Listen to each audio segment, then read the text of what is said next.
You're listening to Spiritual Growth Tools on the radio, helping you understand the blocks you have in your life to being happy, with a wide variety of guests to help you better understand the problems you're having in your own life. Whether you're depressed, poverty-stricken, suffering ill health, or confused about how to take the next step, discover products, services, and information that will enable you to grow with grace and address issues that are preventing you from happiness, health, or abundance.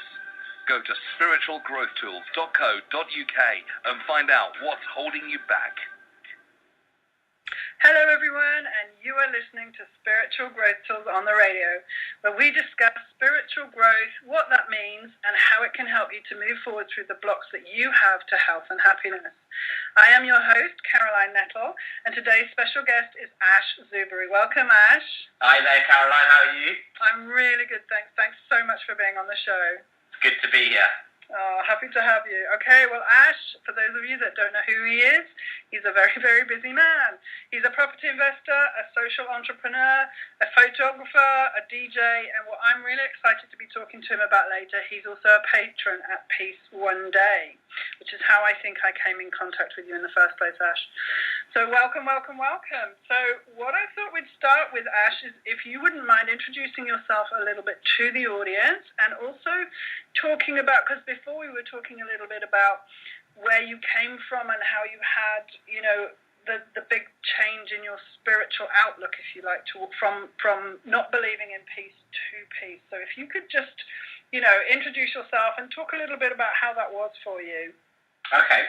Well, hello to everyone and all your listeners, especially. As you all know, my name's Ash Zuberi. I'm based here in the UK, and I sort of started my property journey 9 years ago. And when you start in the property game, it's sort of all about the money. You know, you sort of grow up thinking, yeah, I want a big house and I want the fancy car, and you go out and you do these investments, and that's what the whole process is. But for me, you know, I had a great opportunity to meet Jerry McGeely, who's the founder of Peace One Day. And it was at that junction when I met him that it had a massive change on my life. And I sort of took the company and the direction that I was going into following that and trying to do something for the worldwide community. Now, answering your question, you know, as a Muslim guy and somebody who's been brought up in the Islamic community, you know, peace for us is taken away very quickly. We sort of grow up, you know, surrounded by war and oppression, and any sort of hope that we have for peace is taken away. So when I met Jeremy, it was a real life-changing moment for me, because here was this guy who completely believed in what he did and what he was doing, and it was very inspiring and very spiritually uplifting. And it gave me a whole new lease of life, because, you know, here I am, and today talking to people all over the world who are actually doing and working for peace and moving it forward in a big way. Yeah, and it's just, honestly, I can't tell you how much I love the organisation and the, you know, how it worked. And we were kind of talking before, weren't we? Even myself, you know, the skeptic in me, when I first was watching it, it's like, well, one day is not going to make any difference, and how can that possibly, you know, change the way we are? Because I love the quote from the Dalai Lama, which I'm going to completely trash now, but it's something like, the world doesn't need, you know, more war and more terror. It needs storytellers and peacemakers and healers. And, you know, I think there's a massive awakening, if you like, and a change in the consciousness and the ethos of the world at the moment. And yet, still we have these massive atrocities. I can't speak. Get your teeth in your mouth, Caroline. But the atrocities going on across the world, not to mention Mother Nature, who's having a massive rampage herself at the moment. And sometimes it's really hard to hold on to how wonderful the human spirit can be. And I was watching those films today, and I was openly weeping. I thought they were so moving. He's just a one-man dynamo. So, you know, for the skeptic in me, and you must meet this all the time, Ash, it's not so much we're going to make peace come tomorrow. It's more of a look at your life and see where you can bring peace in. Is that fair? It is. I think we've grown from that. Like you said, earlier on, if you go back 20, 30 years, even more, to the 60s when hippies were running around a tree going peace, peace, peace, and people were laughing. We've moved on from that, 10 times. There's people I see, physically that I'm talking to, and I can see what they're doing in the name of peace one day and peace. And it's completely changing, it's changed completely. It's so big at the moment. And it doesn't matter whether you're a little school kid who draws a picture on the day to somebody as a big corporation who sponsors an event or does something in the name of peace. All of these things, they're building blocks. And I think, Jeremy himself, he said, if you've got to start somewhere, and if you can't even start with one day, then we're really bound for nowhere. So the goal of getting one day of peace is a great place to start. Everyone's taken one step to get somewhere, whether it's in property, whether it was the journey to space. Mankind have taken these one steps to try and get there. And it's exactly the same with this, except for he's given us a day where we can all concentrate our efforts, which wasn't there. And you can see those efforts. Mm-hmm. You can see that physically. Yes, there's a lot of stuff going on. Yes, there's, Mother Nature is doing her thing. But slowly, and year by year, we are creeping up, and we're getting stronger, and we're getting bigger, and people are having more faith. If you have faith in peace, then that is a great thing to have. I'm like I said earlier, I came from a place where I didn't have it. I lost it. I let it go, and that's a bad place to be, because if you can't even believe that peace is possible, then what is going to happen to the rest of the world? So you've got to have a little bit of faith, and you've got to look at what you can do on that day within your own even your own family. Just bringing them, cousins and aunties and uncles together on that day, and talking about it is actually making it work. That is essentially it. No one's saying you have to go out there and wave a banner and hug trees.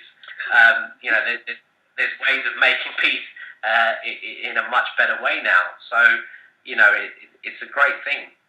I'm just really aware as we're speaking, because we're obviously both really passionate about this, but for someone who's never heard of Peace One Day, do you want to introduce it and the goals and everything? I mean, that might be an idea. Well, Peace One Day was founded by a gentleman called Jeremy Geely, and he created that day because he looked around. He was a filmmaker, still is a filmmaker, passionate documentary filmmaker and an actor, and he was overwhelmed by what he saw that was going on, like most of us are. When we grow up and sort of get to a stage in life where we're able to see what is happening around the world, and all he saw was death, war, killing, torture, and we're all emotional people, and it affects us, and it affected him, and so he wanted to ask why was it happening, what is going on here, and slowly through that process, he realised that actually humanity it had every other day. There's Thanksgiving, there's Christmas, there's New Year, there's people's birthdays, but mankind doesn't have a day to celebrate a day where it can actually just say, let's have some peace, and that was his driving goal, and he went to the United Nations. This is cutting a very big story short, and I invite everyone to go to the Peace One Day website, which is www.peaceoneday.org, to see the actual full story.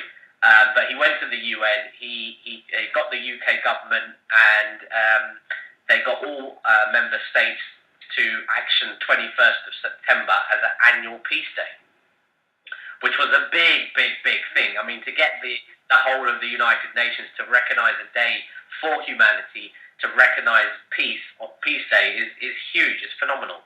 Yeah. And his focus throughout the years was to make sure that Peace One Day did some big campaigns on that day to push the peace agenda forward. One of those was in Afghanistan during the war, where he was able to get the Taliban.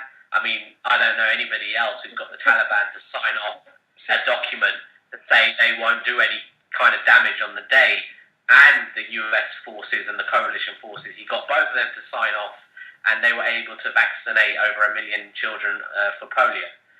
So these things have effects, and their goal is bigger. When he started out the whole concept of Peace One Day, he took over the Shakespeare Theatre here in London, and he invited loads of people, press and everything, and I think he had like 114 people turn up, and from 114 people, it's gone to 200 million expected this year who will be aware of the organisation. Now that's a massive leap, from taking 114 members of your friends and family to 200 million people global, and it's expected to rise. The goal is to institutionalise the day, to make it a celebration like we would celebrate Guy Fawkes Night or Christmas. People need to will just realise that the 21st September is a day that we need to focus on peace. And there's a company called Mackenzie's which is following what the organisation is doing and reporting and showing that actually things are working. And from my personal point, as a patron, I'm able to meet people who are doing events and promoting peace all over the world, and it is absolutely incredible. I mean, we're talking about people in the middle of Nepal to Africa to Canada, Australia, huge amounts of people doing things on the day, and it's it's only going to grow. And I'm just sitting here shaking my head. It's just phenomenal what one man's dream has achieved. And there's massive events in the Royal Albert Hall. I don't know if they've grown from there, but that's where it was started. Lots of musicians and celebrities are getting involved now, so the word really is spreading. And what I like about the films, which I highly recommend people buy, or at least take a look on the website, they're just so inspirational. And I've got my own little project, and before I was like, and now it's just like, it just makes you believe that anything is possible. And I just, that's such a wonderful gift that he's giving the world. And I wanted to talk to you a little bit about, like you said, growing up in the Muslim community and peace was taken away from you. Well, my own personal opinion is wherever you're oppressed or marginalized or you've got poverty or war, these are, literally grounds for people getting really, really angry and not understanding their anger, and then, awful things happen. I mean, of course, that happens too in our country. Of course it does, and, all across the Western communities. But, for someone like you to say that, this man changed your life, it just gives me real understanding that actually everybody at the bottom of it just wants to be loved and heard and live in peace with their family. And that's why I think this is so very important, because it's so easy to say, I just like the world, I'd like world peace, the jokes that's what beauty pageants used to sound like, world peace. But it really is an intangible concept, isn't it? It is very much so. Like I said, growing up,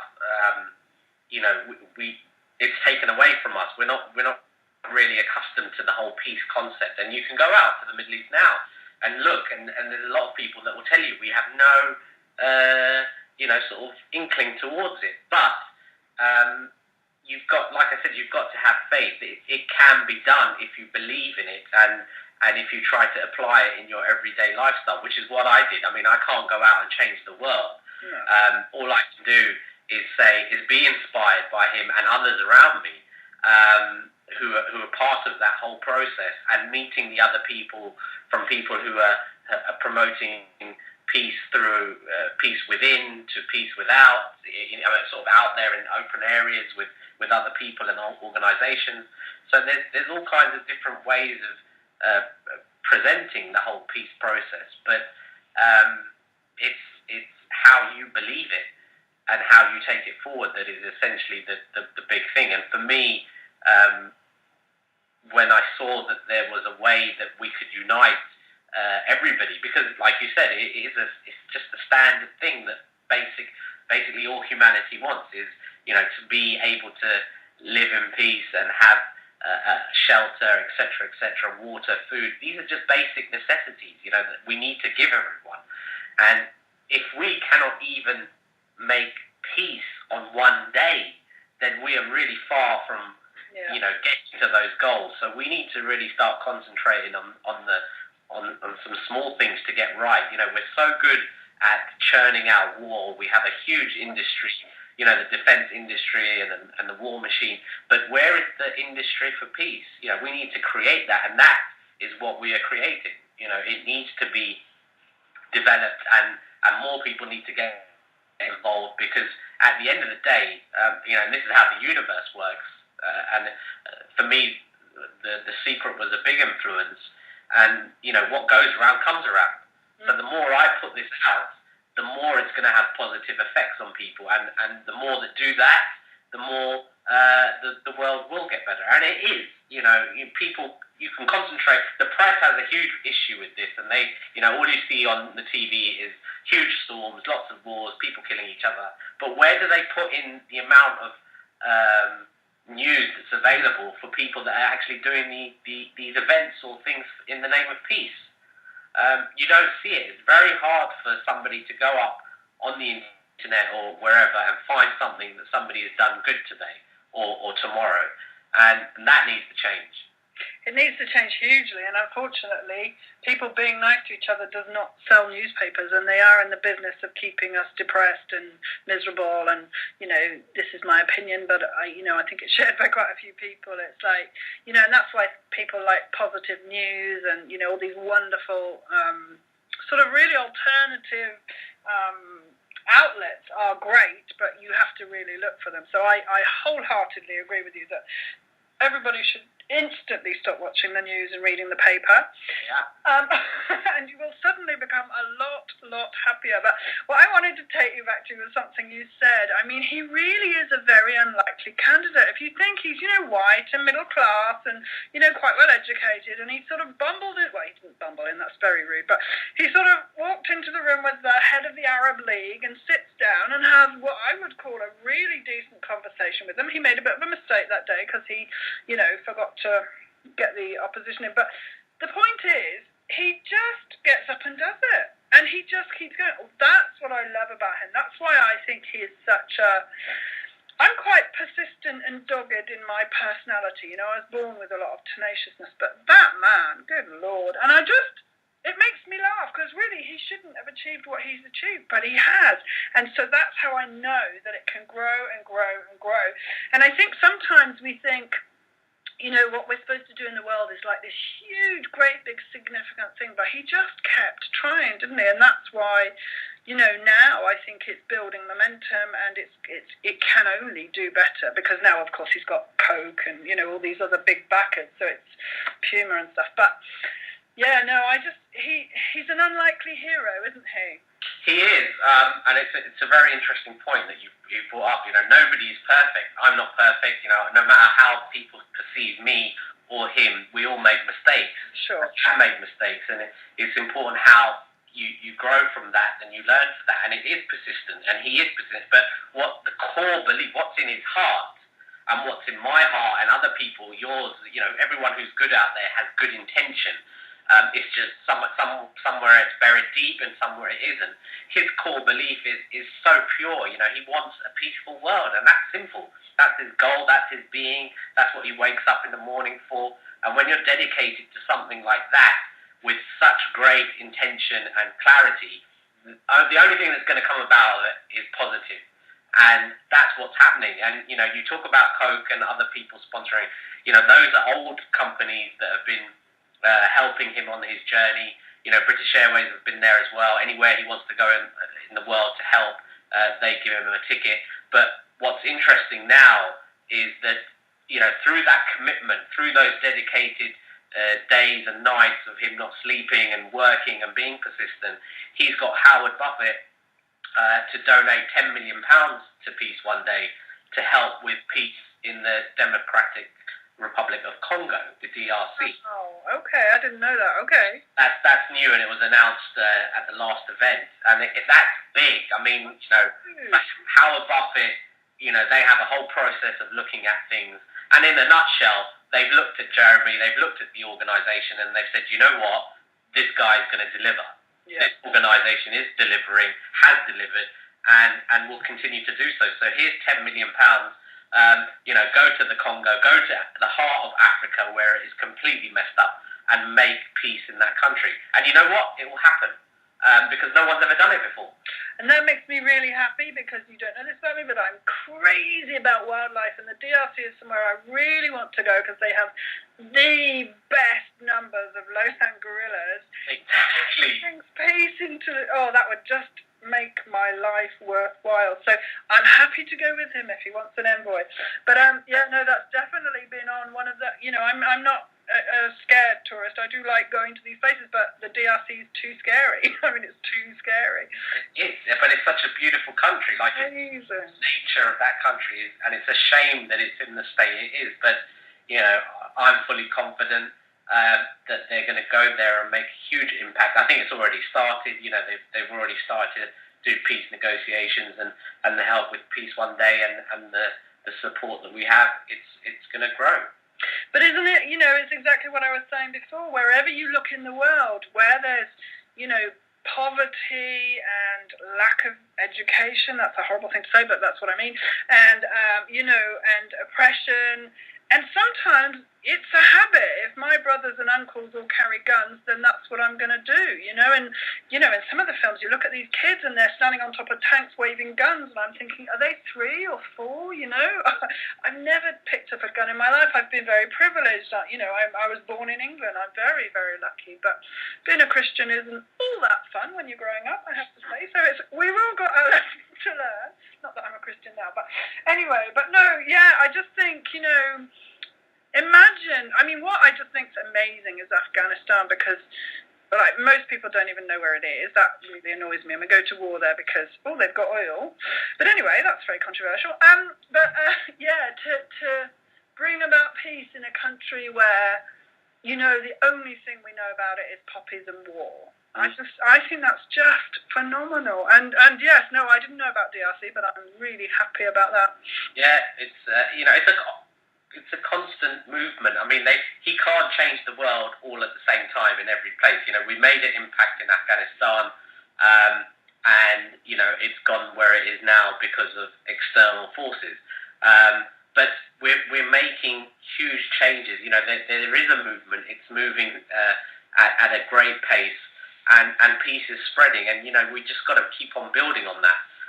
It may not happen in my lifetime or yours. Where we see a complete removal of this whole war psychology that we have, but peace one day has a great educational arm that it's created, which it gives teachers resources, and the key to all of this is to teach those kids, that next generation. So there's a strong emphasis where we go out and direct our energy and focus with the peace message to kids, and it's that generation that grows up to become new members of parliament wherever they are in the country, or police or authority positions, and they will then change those countries eternally. And you can see that happening. It's not a vision that cannot be achieved. If you look at the Iranians at the moment, they whatever you look at, and they could have turned around and said, you know what, we don't even want to talk. They've come out and they're trying to make the peace with the rest of the world, and that's positive. And that's influence from what's happening with the peace culture. No matter what anybody says, the world and the universe works in a mysterious way. It does. It really does. Yeah, and if people are putting this thing out, then that's what's going to happen. It's just we've got to be more focused on it. But can I just bring in the big pink elephant in the room? We elect in England. We elect people. I don't, but other people elect people to government who are paid for by, quite often, the defence industry, and there's so much money invested in keeping war going, because it's the biggest money spinner on the planet, which, I love that thing on Facebook, there is no planet B. We've literally got this one and then we're stuck, and we're so close to making ourselves extinct. It makes me laugh, really, because it's so sad that we could be so stupid. But again, I think peace is the only thing that we should be focusing on. How can I make my life more peaceful? If my life is really stressful, I'm going to get sick. I'm going to be unhappy. I'm going to make those people around me miserable. So it's my responsibility to take stress out of my life. And I can do that in my little life here, and in my job and, with my relationships. But where I struggle personally is there's so much money and so many people invested in keeping war going. And what's your answer to that? Well, I'll give you a little story if I can. I went to an event the other day. I can't go too much into the event or where it was or who was involved, but it was at an embassy in London, and in the audience there was a member from the defence industry. And his goal was to make sure that country was going to buy more defence products because of the situation it was in. Yeah. I was invited and I spoke and I made my views heard. And he was young-ish, I'd say just under 30, and he was quite surprised. He was actually shocked. And he, at the end of the event, he pulled me up and he goes, he questioned me on peace one day and what I thought and what I saw for the future. And I basically told him, your days are numbered.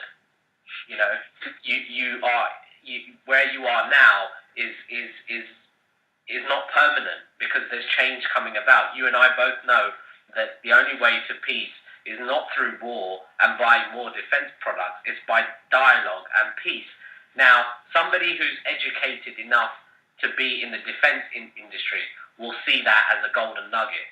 And what he did was, a week later, I received an email saying he wanted to apply for a job at Peace One Day. Brilliant. Now, that story has affected me completely because it's that small little thing where you can physically see that things are changing. People are seeing, it may be one small little tiny irrelevant story to this big puzzle, but, it's happening. He's part of that whole system and he's moved out of it. So if he can move out of it, then you tell me how many more people can.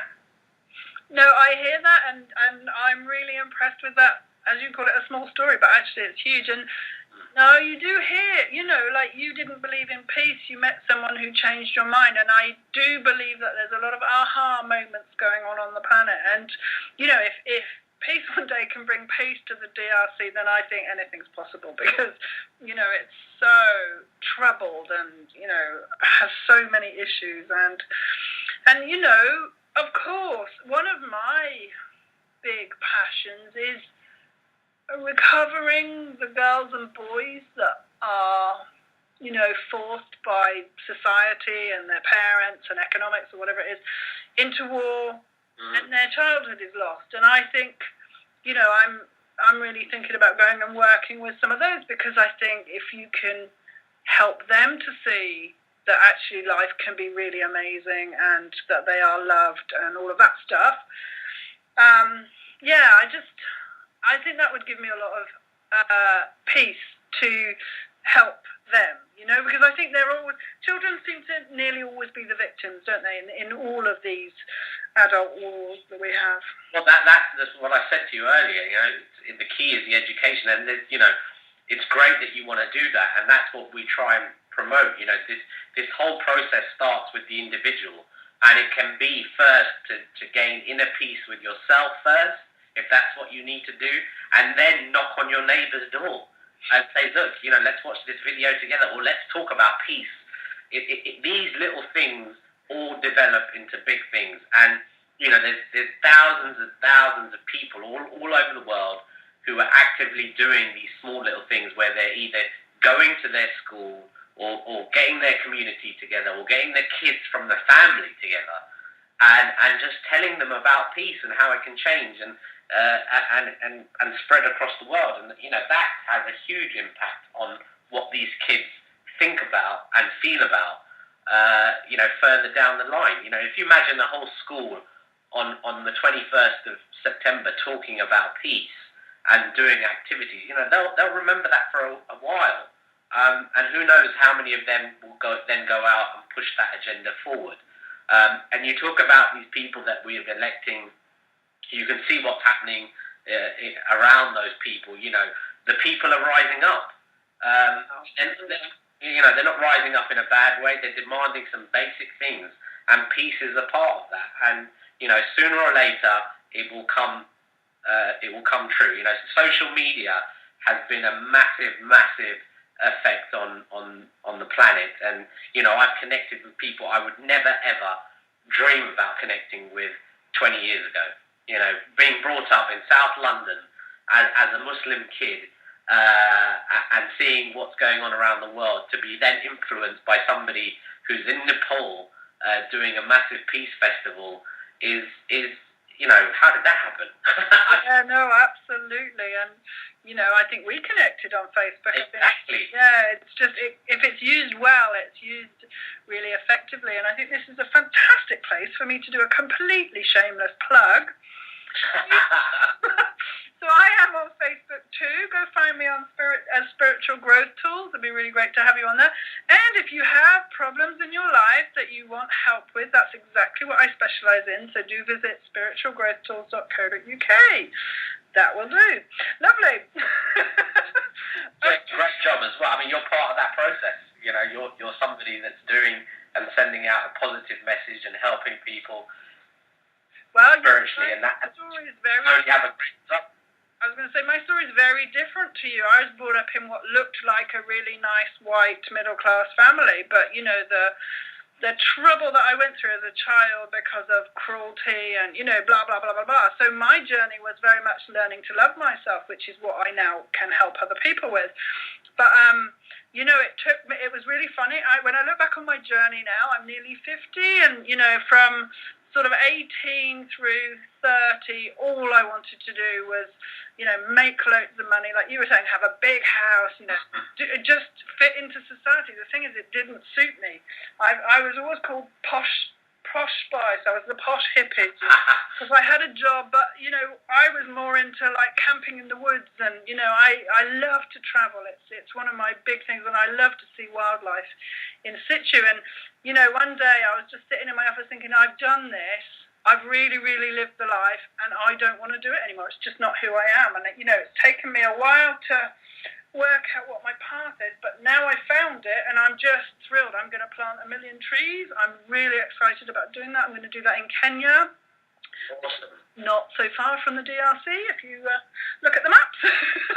Hurry up and make peace there, and then I can go and see my gorillas. But and I just think, but for me, we were told what to think, and the Christian faith that I was brought up in, it's hysterical. It's like, love your neighbour as long as he looks exactly like you and speaks like you, and and I knew, because we did travel a lot as kids. I was really lucky that my mum and dad were both teachers, so we used to drive around Europe and the Eastern Bloc, and they were always saying to us things like, well, this is what they do, and it's different to what you do, but try it and see what you think. And we'd go, it's horrible, or yeah, that's really nice. And I think that's given me a real open-minded attitude to most things in my life, and I love other cultures, and I love other food, and I just love to enjoy life. I don't know why I'm talking about me. How do we get onto that? I'm not sure. We're sharing the wealth here. It's good to know. People need to know what you're up to as well. Yeah, no, that's true. But I just know, for me, I find it, really shocking, I think is the word I'll say, when I see my privileged upbringing, and then I look at Afghanistan and those little girls, and they're, crying because their daddy, had his legs broken or whatever it was, and it was like, wow, well, okay, I was given this privilege. I think it's time I did something, I think it's time I was given an intelligence. Let's use it. And it's funny because I'm an indigo. I don't know if you know what one of those is. No, I don't. Okay, so indigos are the changes in the world. They're the ones that I would say, probably Jeremy's one actually, they're the people that make the change, and they're always really angry at what's going on in the world, and they actually get up and do something about it. So it's probably all your Greenpeace people, and everybody that's feels strongly enough to do something about things. And I've always had this theme running through me that's like, it has to be better than this. I have to do something to make the world a better place. So I think that quality is in everyone. Even that person who's full of anger, because I was there. I was, full of hate and anger at one stage in my life because of the things that I went through. But deep down, you have that that goal, where you would love the world to be a better place and for everyone to be happy, and it seems like a dream, it becomes a distant dream. Yeah. And suddenly, but if you have that in your heart, one day, especially now, somebody or something will happen to you, or you will meet that person, and it will have a prolific change on your life. Some people don't, but what we have to do is keep sending that message out, because eventually it will get down to that level where people are not believing or having faith, or been through some difficulties in their life, and it will change it. So what does peace mean to you then? Oh, that's a big question. What does peace mean to me? It means basically everybody coming together from different faiths and religions and beliefs, and coming round to the table and saying, you know what, you believe what you believe in, but I'm happy that you're here and we're sitting together and having a conversation and talking about our lives and our futures and the well-being of our kids. And building a society around that where, we all are sort of helping each other to develop spiritually, mentally, emotionally, and through wealth. Going back to the whole property thing, there's a lot of people in this game that are out there to make loads and loads of money, but then they forget that there's so much to share. There's enough on this planet for everyone to be wealthy if we just spread the wealth around. Unfortunately, that mindset isn't there, and it's tied in with the same mindset that people don't believe in peace that much. But, I'm someone, like you said, once you find something that you believe in, and you apply it, as Jeremy has done, and as many other entrepreneurs and business people have done, you make that reality happen. And so that's my focus. That's what I want to do, and that's how I see peace. I think it's interlinked. The business community, the entrepreneurs, those indigos that you talk about, we need to focus on those people, because those are the people that will make this dream a reality, and are making it a reality. Wow, this conversation is just filling me with hope. It's like there can be change, but like you say, sometimes the problem seems like a huge mountain, and it's just too intangible and insurmountable. So you just it's very human to go, well, I can't do anything, but actually what you're offering is, yeah, you can sit down with someone you've had a fight with for years and years and years, and say, do you know what, is it time we've had enough now? Should we just see if we can't find a better way? Absolutely. Or you can do that, or you can do, I think is it pay it forward? There's that whole, yeah, I love that. Yeah, all these little things are all part of that process. There's a wonderful book. I've come through, I've had my struggles with depression over the years, and I'm happy to, say that. I don't mind people knowing that. But there's a wonderful book by a wonderful woman called Caroline Myss. It's MYSS. And I listened to her a lot when I was in, a pretty black place, and she's a bit like me. She doesn't suffer fools gladly, and she's very straight talking, and I just think she's phenomenal. Anyway, she wrote this book called The Invisible Power of Kindness or something. Invisible Acts of Power, that was it. And she basically wrote out to her fan base and said, have you ever been affected by something that somebody else has done in such a way that it's really changed your life? And she just got inundated. I mean, these stories are amazing. This guy's driving home, and it's raining, and he's sitting in, at a crossroads, and he's thinking, how am I going to kill myself? Will I do it with a gun? Will I do it with tablets? Shall I just jump off the bridge? And like, as he's sitting there, this woman in a car opposite him, who he didn't know, just smiled at him.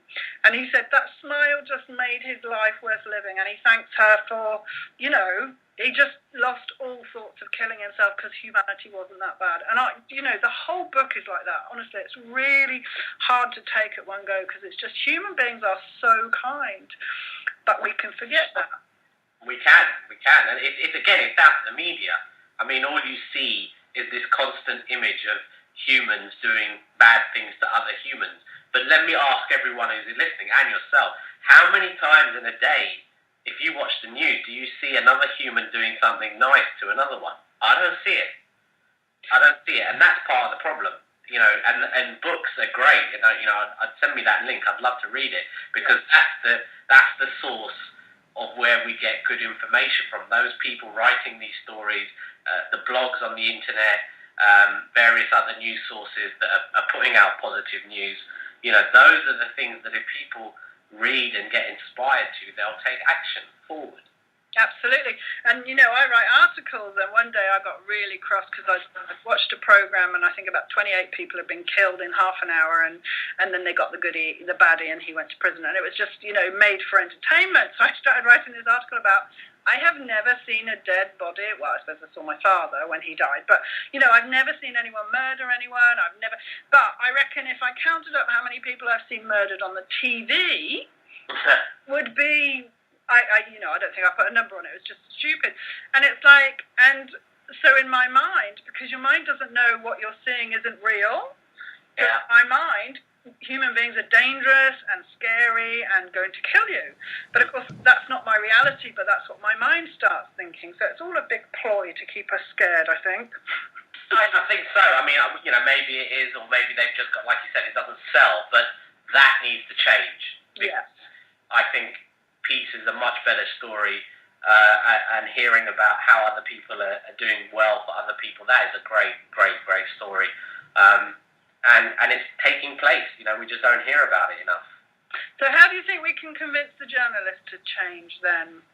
That, I think, will take time, because it needs the general public to switch off from the reality that they see. Yes, it's part of the news, but maybe you need to extend the news to maybe bring the good news first and then the bad news later, and give the public, the choice. Why is the news so short, and why are you filling it up with so much rubbish? Yes, it's true in reality. Okay, so you have to, but so is the other things.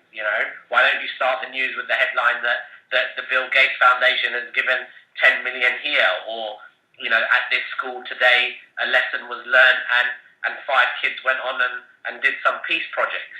Why don't you start the news that way? But I think it's getting there, because, again, you go back 5-6 years ago, we never had a good news network. Now, if you put those terms into Google, you'll come up with a couple of news outlets that are dedicating their resources to good news. And they need funding, so we need to support that as individuals. And they need stories too. Exactly, and so you need to share those stories. One of the big goals at Peace One Day is that on the 21st they get everybody to send them what they've done, because they know that that's the power. And when you see people in the middle of nowhere, holding up peace banners and holding hands and supporting Peace One Day, then that has a huge effect on you. Mm-hmm. I remember. I've never seen pictures from Nepal, not even knowing anyone there, and then suddenly I see all this going on, and then people in North America, people in Wales, we recently took Peace One Day to Kuwait, which was, as you know, part of the first Gulf War and second Gulf War, and they had a huge impact over there. It was massive, all the press, government officials and the public, and a lady called Amira Bebahani got involved, and that's amazing when you see a country that never knew about it, was trying to get involved, and then does something about it and really makes an impact on the country and pushing it forward. So all those things, all these little bits of nuggets and stories will push that agenda and maybe force the media to change their ways. And if it doesn't, then people will switch off and turn to the internet. But I think, to be really honest, the figures are showing that they're selling a lot less newspapers now. We just need to switch humanity off to the news. Although, having said that, we need some form of news so that we can hear about the good stuff. So, yeah, it's one of those things, isn't it? Yeah. So, what's your role within Peace One Day then? Okay, so my role is simple. Is I'm a patron at Peace One Day, and that means I can contribute financially to their growth, and in return for that, I'm allowed to spread the message and help guide people towards the campaigns and towards what to do, and that's been amazing, and that's what my position does, and I'm very proud to be that. Once you become a patron, which some of these big companies are.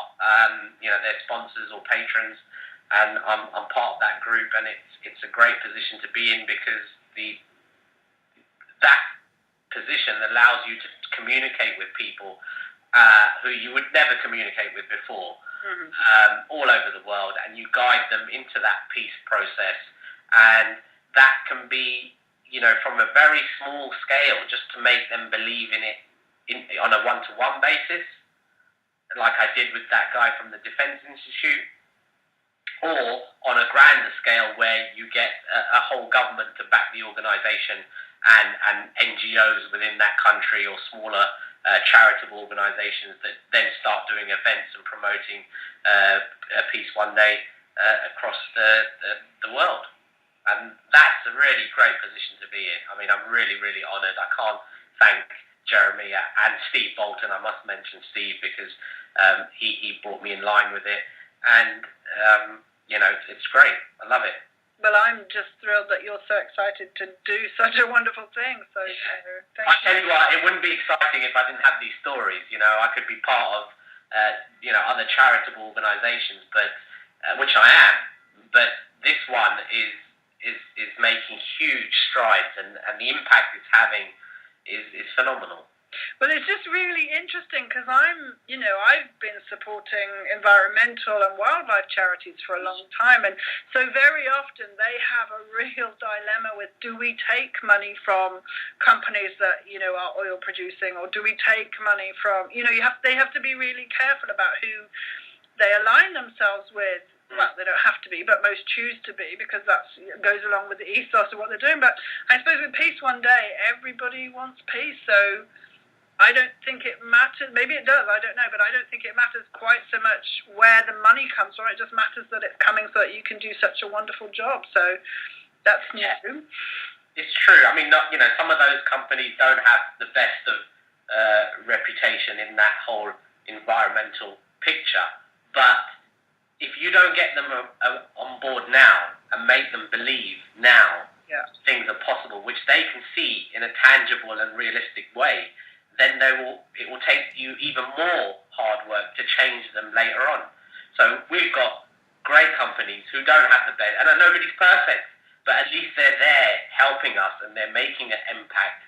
And who knows what's going to happen 10 years down the line? What will they change into? Because they've been on this journey with us. Yeah, I couldn't agree more. I think, and I think companies are realising that if they don't change, the old ways are sort of dying off. There's so many, different ways of doing things coming to the surface, be it Peace One Day or, environmental charities suddenly seem to be becoming really popular. They've been there all along, but I think I found a statistic that 0.3% of what people give goes to wildlife charities. That was 4 years ago, and I think it's growing. I think people want a nicer world, and we can also see that if we don't hurry up and change, perhaps it's not going to be here for much longer. So, on that happy note. No. Well, listen, thank you so much. And do you want to tell folks a little bit about your business? I didn't even get to that much. That was the vehicle that took me to Peace One Day. So the company's called EasyLivingProperty, and basically we're a niche investment and management company where we invest in HMOs, which are houses of multiple occupancy. We help our tenants to get onto the property ladder, and it's a great company. It's growing. It's in its infancy. It's only 7 years old. I also run an HMO group on Facebook. It's the largest community of UK HMO landlords and property professionals, and that's growing rapidly. And if you want to connect with me, just catch me anywhere on Twitter, Facebook, LinkedIn. I'm all over the place. And if you want to talk about property and maybe try and make some wealth and peace at the same time, then connect. I love that. Yeah, okay. And what about if people want to talk to you about Peace One Day? Same thing, connect with me on Facebook or send me an email at ashzuberi@me.com. I'm sure everybody now in this day and age who's listening to this has got a Facebook or a Twitter or a LinkedIn account. If not, you can obviously log on to your site or catch me on that email again. and let's talk about peace one day. You know, I have plenty of time for people that want to connect with me on any of those subjects, because those are what I'm passionate about. And for me, you know, a lot of people are in a position where, you know, they're trying to work out how to move forward. They haven't got a wealth strategy or whatever it is, and some don't. And, you know, they just want to know about inner peace, and, you know, it's all connected. And I can talk to you about that and guide you forward, you know, on both fronts. So just quickly then, we have about 5 minutes left. Let's just leave people with what they can do, literally maybe 2 or 3 things that they can do today that will make a difference to how peaceful their lives are. Can you talk to that? Yeah. First and foremost is try and have peace within yourself. That's a real big thing. If you haven't got it, start there. And if you want inspiration for that, go to www.peaceoneday.org and look and read. You know, spend 10-15 minutes on that site and listen to Jeremy, watch his journey, see what's happening, and really, you know, absorb that in, because that is a reality. They've gone from 117 people to 200 million globally. Peace can be achieved. We just have to, we the people, you the listener, we need to act upon that. And those acts are very, very small. They don't have to be big. No one's asking you for millions and millions of pounds, you know. Bake a cake. I've seen somebody make a peace cake on the 21st of September and give it to their neighbour. That's an impact. Oh, that's so sweet. Exactly. And you know, we've had kids who've drawn peace pictures. That's an impact. All these little things have impact. So, you know, to not believe, I ask you to believe, because I'm from a place where we quickly let peace go. And we have a lot of hate in our community, and that's changing. You know, we've spread the message within our communities. There's the interfaith community that's working hard, and you know, we're all in this together. So it's important for all of us to have a more peaceful life, and, you know, just connect with other people, like-minded people who believe in that, and we can make it happen. That was beautiful, Ash. And from my point of view, you know, I have a lot of the people that come and see me have been around the medical, you know, communities, and nobody's quite sure what's wrong with them, but they feel rotten. And, you know, sometimes it's literally about learning to sleep properly or learning to drink enough water, or, you know, it can be a really simple thing. But, you know, again, if anybody wants some help finding their own peace, that's absolutely what I specialise in. So please do go to the website. Another shameless plug, but I'm not ashamed. It's my radio show.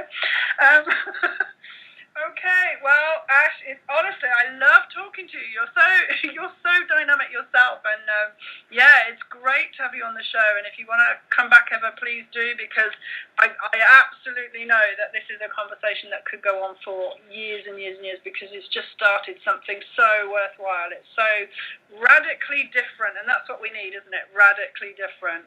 Absolutely, and it was a pleasure for me to be on here, and thank you very much. And you're doing a wonderful job with that website, because it's part of that whole bigger picture, and I wish you the best of luck with it, and I'll support you, and I'll happily come down again if you invite me. Absolutely, I'd love to. Ash, you're an absolute darling. Thank you so much. And thank you for listening, and thank you to all your listeners. Have a good day. Okay. Brilliant. It's always lovely to talk to wonderful people. So, listeners, the next show is on February the 11th at 7 p.m. GMT, which is UK time. And my guest is Charles Eisenstein. I hope I'm saying that right. I think it is. Charles is a prolific writer and speaker and activist. And when I went to see him in Bristol, he just blew my mind. He just believes in the gift economy, and his works include Sacred Economics, and the one that I'm reading at the moment, which is just such a beautiful book, is called The More Beautiful World Our Hearts Know Is Possible. And actually, it'd be really interesting to get him talking to Ash. I think that would be definitely one conversation that I would like to listen in on.